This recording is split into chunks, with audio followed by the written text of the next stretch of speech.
కదా ఏమైనా 2 లక్షల ఉద్యోగాలంటే నీ పేగులు తీసి మెడలు వేసుకుంటా అంటాడు. ఏం చేయాలా? ఇట్లా మాట్లాడితే ఏమనాలా? తప్పట్లేదు. ఇంకా గౌరవం ఏంటంటే ఆయన ఏడుపేందో నాకు అర్థం కాదు. తెల్లారు లేస్తే ఆ ఫ్రస్ట్రేషన్ ఏందో నాకు అర్థం కాదు. ఆల్రెడీ అడ్డిమారి గుడ్డి దెబ్బలో వచ్చి ముఖ్యమంత్రి పదవిలో కూర్చున్నావు, పేమెంట్ కోటాలో సీటును కాపాడుకుంటున్నావు, హ్యాపీగా పని చేసుకో. తెల్లారు లేస్తే అరుపులు పెడబొబ్బలు సెక్యూరిటీ వాళ్ళని కొడుతున్నాడు. ఈ మధ్యన చూస్తూ ఉన్నారేమో మీరు. ఆయనకి సెక్యూరిటీగా ఉండే పోలీసు వాళ్ళని కూడా కొడుతున్నాడు. నేను అందుకే చెప్పాను ఆయన భార్య గారికి, ఆయన శ్రీమతికి, అమ్మ గీతమ్మ ఇప్పుడు అరుస్తున్నాడు ఫ్రస్ట్రేషన్లో, రేపే ఉన్న కరుస్తాడేమో ఇంట్లో కట్టయి తల్లి అని చెప్పా. ఏందా అరుపులు, ఏందా అరుపులు పెడబొబ్బలు, ఏంది లొల్లి? ఆయన బాధ ఏందో నాకు అర్థం కాదు. నన్ను పట్టుకుని నోటికి వచ్చినట్టు మాట్లాడతాడు. నువ్వు నీలాగా నేను గుంటూరులో చదువుకోలేదు అంటాడు. అవును, నేను చదువుకున్నా గుంటూరులో. నేను చదువుకున్నా, ఓ 2 ఏళ్ళు చదువుకున్నా. నేను 1991లో రాష్ట్రం ఒకటిగా ఉన్నప్పుడు ఆనాడు మా నాన్నగారు నన్ను తీసుకొని పోయి అక్కడ విజ్ఞాన్ కాలేజీలో లావు రత్తయ్య గారు అన్న పెద్ద మనిషి ఉంటారు, ఆ రత్తయ్య గారి కాలేజీలో వేస్తే ఖమ్మం జిల్లాలోని చాలామంది పిల్లల్లాగానే నేను కూడా పోయి చదువుకున్నా. చదువుకుంటే తప్ప నేను నీలాగా ఆవారగడ్లాగా తిరగలేదు. మరి నేను చదువుకున్నా. మా అమ్మ నాన్న నాకు చదువుకోమంటే చదువుకున్నా. అది కూడా తప్పేనా? నేను ఇంకోటి అడుగుతా, నేను ఆంధ్రాకి పోయి చదువుకుంటే తప్పంట, కానీ ఈయన మాత్రం భీమవరం నుంచి అల్లుడు తెచ్చుకోవచ్చు అంట. ఇదెక్కడి నీతి? మరి నువ్వేమో ఆంధ్ర నుండి అల్లుడిని తెచ్చుకోవచ్చు, నేను ఆంధ్ర పోయి చదువుకోకూడదా? ఇంకో మాట అంటాడు, నేనంట అమెరికాలో బాత్రూమ్లు కడిగేటోనంట. నీ అయ్యా నేను ఏం చెప్పాలి నీకు? మీ అన్నున్నాడు కదా అమెరికాలో, మీ అన్నున్నాడు జగదీష్ రెడ్డి అని, రేవంత్ రెడ్డి అన్నున్నాడు. ఆయన ఇంట్లో ఆయన బాత్రూమ్ కడుక్కోడా? ఈయోడని వచ్చి కడుగుతాడా? ఎవరింట్లో వాళ్ళు అక్కడ బోళ్ళు కడుగుతారు, వంట వండుకుంటారు, తింటారు. అక్కడ పనులు దొరకరు. సామాన్యమైన కుటుంబాలకు అక్కడ పనులు ఉండరు. నువ్వు వేల లక్షల కోట్ల అధిపతి అయితే తప్ప నీకు అక్కడ ఉండరు. ఎవరి ఇంట్లో వాడు పని చేసుకుంటాడు. అయినా ఇక్కడ మా ఆడకూతురులు ఇంతమంది ఉన్నారు. మనం ఇళ్లలో మన పని చేసుకోమా? తప్ప చేసుకుంటే ఎవరింటి పనులు చేసుకుంటే తప్ప? నాకు తెలవక అడుగుతా, ఏం మాటలు ఇవి? నిన్ను గెలిపించింది ఎందుకు? నిన్ను అడుగుతున్నది ఏంటి? నువ్వు చేస్తున్నది ఏంటి? ఈ ఎగవేతలు బంద్ చేసి, ఈ పనికి మాలిన డైలాగులు బంద్ చేసి పని చేయరా బాబు అంటే అది చేత కాదు. ఇక మీ జిల్లా మంత్రులు అయితే ఒక్కొక్కడికి మొక్కాల.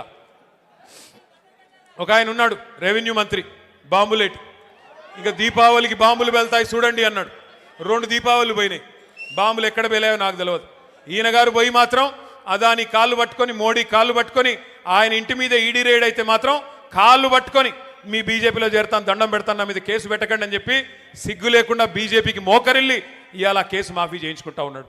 ఇక ఇక్కడ ఖమ్మంలో ఇంకో మంత్రి గారు, ఆయన మన కార్పొరేటర్లు ఇల్లు బిజీగా తిరుగుతూ ఉన్నాడు. కార్పొరేటర్ల ఇంటి చుట్టూ తిరుగుతూ ఇవాళ నేను ఇక్కడికి వస్తున్నా అంటే ఒక 3 కార్పొరేటర్లు వేసుకొని పోయి రేవంత్ రెడ్డి కాడ కూర్చోబెట్టిండట. ఒకటి మాత్రం నేను పక్కాగా చెప్తున్నా, మంత్రి గారు, ప్రజలు అనుకుంటే మీరు ఎంతమందిని ఎత్తుకొని పోయినా నువ్వు పీకేదేమి ఉండదు. ప్రజలు అనుకుంటే పెద్ద పెద్ద వాళ్ళని ఇంటికి పంపించారు. నువ్వు ఎంతమంది నన్ను ఎత్తుకొని పో, పర్లేదు, బంగారం లాంటి కొత్త వాళ్ళని తయారు చేసుకుంటాం, కొత్త యువతకి అవకాశం ఇవ్వాలని చెప్పి కూడా నేను పువ్వాడ అజయ్ గారిని కోరుతా ఉన్నా. కొత్త వాళ్ళకి అవకాశం ఇవ్వండి. బంగారం లాంటి నాయకులు ఉన్నారు, మనకి చాకులు లాంటి పిల్లలు ఉన్నారు, అవకాశం ఇవ్వండి. వాళ్ళే మరి కొత్త కొత్త నాయకులుగా ఉద్భవిస్తారు. ఇవాళ నేను ఖమ్మానికి వస్తుంటే గర్వంగా అనిపించింది. ఎందుకు?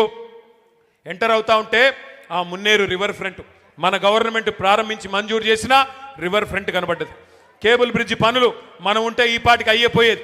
ఇంకా కూడా నత్తనడకన సాగుతుంటే ఆ బ్రిడ్జి మీద మొత్తం ట్రాఫిక్ జామ్ అయిపోయింది. ఆ తర్వాత కొద్దిగా ముందుకొస్తే మన ప్రభుత్వంలో మనం వేసిన బ్రహ్మాండమైన రహదారుల విస్తరణ, డివైడర్లు, జంక్షన్లు అన్నీ కనబడ్డాయి.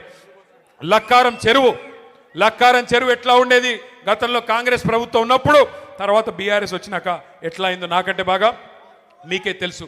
అట్లాగే కొత్త బస్టాండ్ పక్కనే కొత్త కార్పొరేషను బిల్డింగు, కొత్త ఐటీ హబ్బు, మొత్తం ఖమ్మం రూపురేఖలు మార్చిన ఘనత పెద్దలు కేసీఆర్ గారిది తప్ప ఎవరు పడితే వాళ్ళది కాదు అనే మాట నేను మీకు విజ్ఞప్తి చేస్తా ఉన్నా.